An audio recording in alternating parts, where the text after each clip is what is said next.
Howdy, folks. Welcome to the channel Rockin' the Country, where we are keeping traditional country music alive.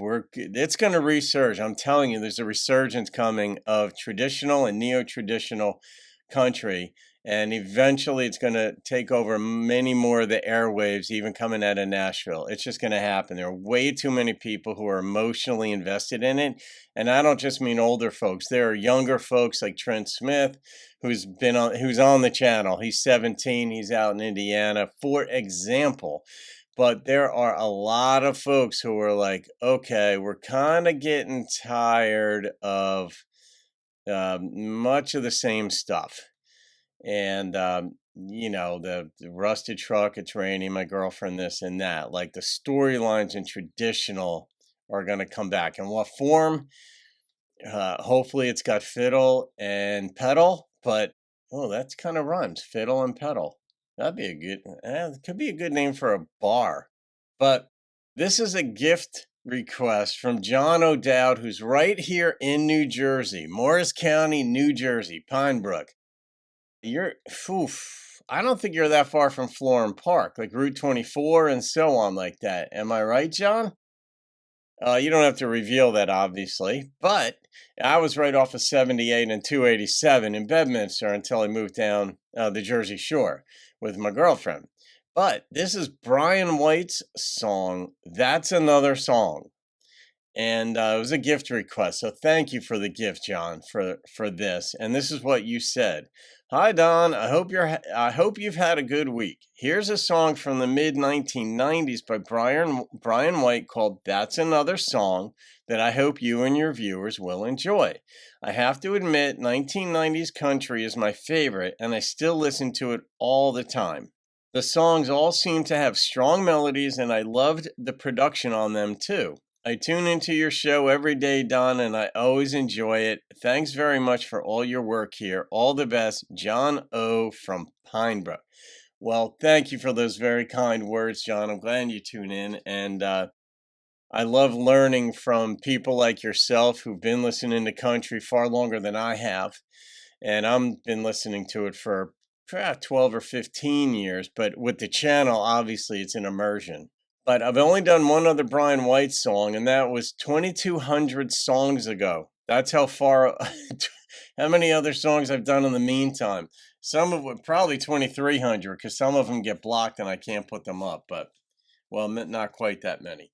Anyway, let's see what this one is. And I know a lot of folks feel the same way you do about 90s country.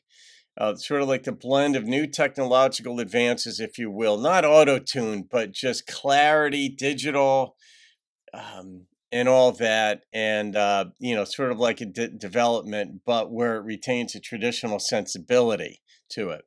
But let's see what we've got here with Bryan.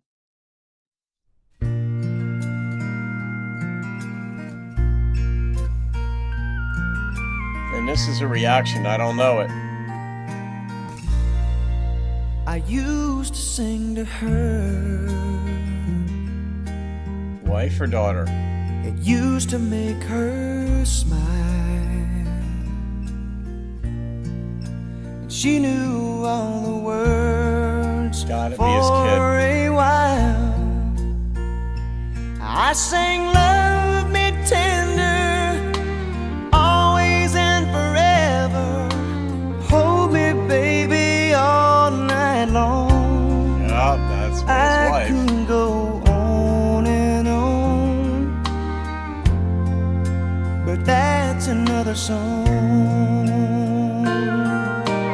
What happens? We used to go for walks on a country road like this.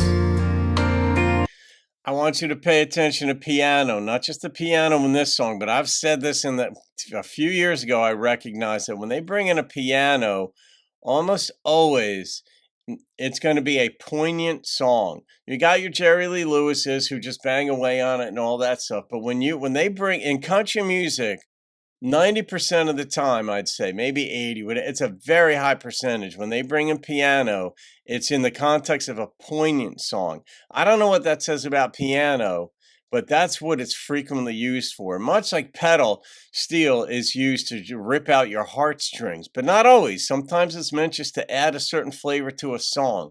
But the piano, here we have it. It's funny all the small things you miss, like putting pennies on a train track, the way you brushed your hair back, the sun on your face. I wish I were there today, but that's another place. Suspense. Oh, the way I used to hold her, the things I should have told her. If I could make the clock unwind back to when she was mine, but that's another time.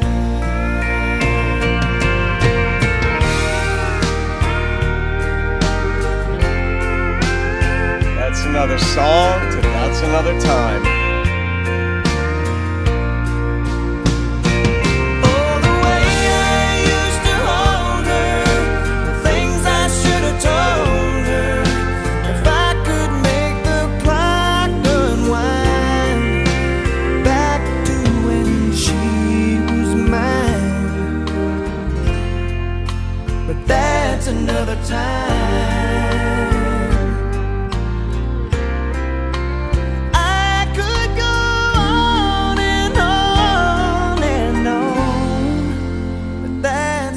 Song.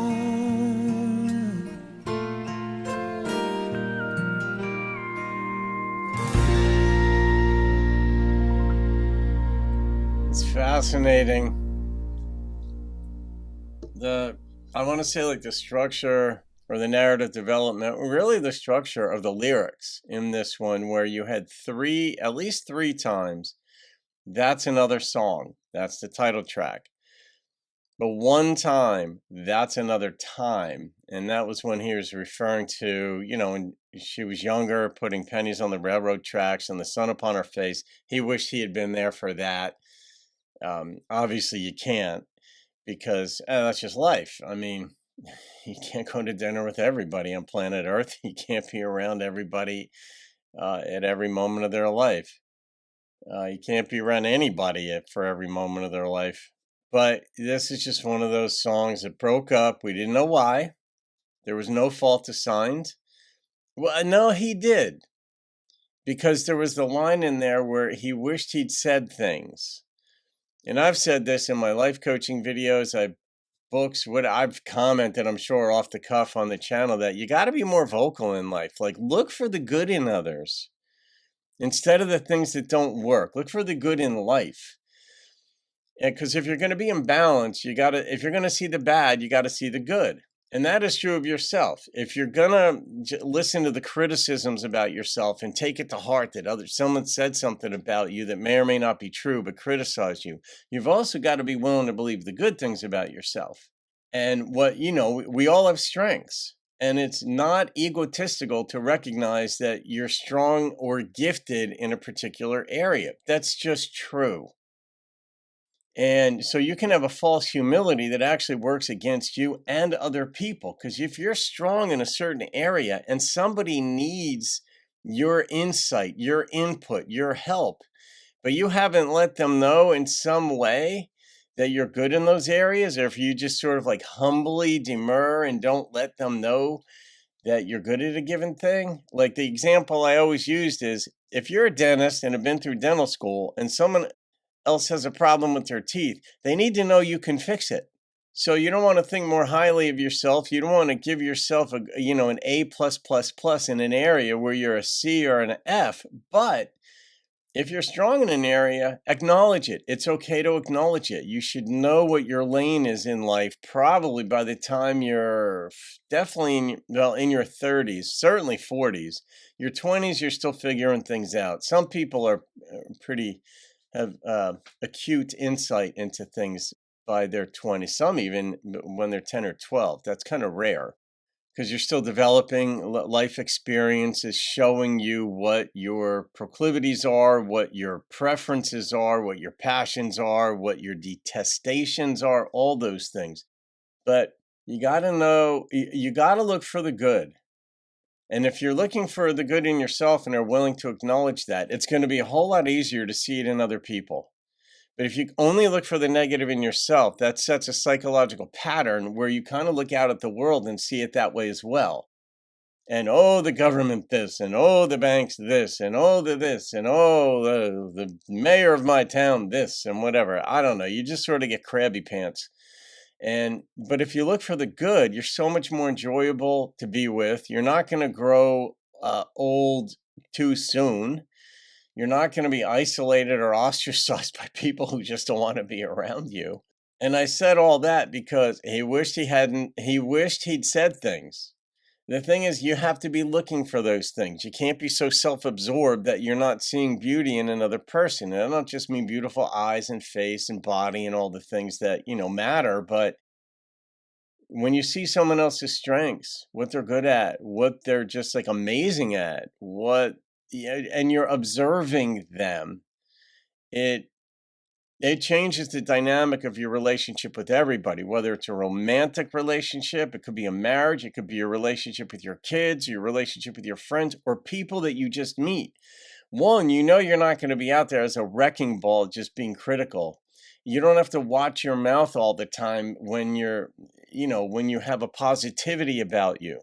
And you don't want to be a cheerleader merely like, oh, everybody's great. This is great. Here's a trophy. Here's a trophy. Because that's bullshit to me. I can't even stand that. I'm like, it's got to be authentic. It's got to be real. And it's got to have a basis in something.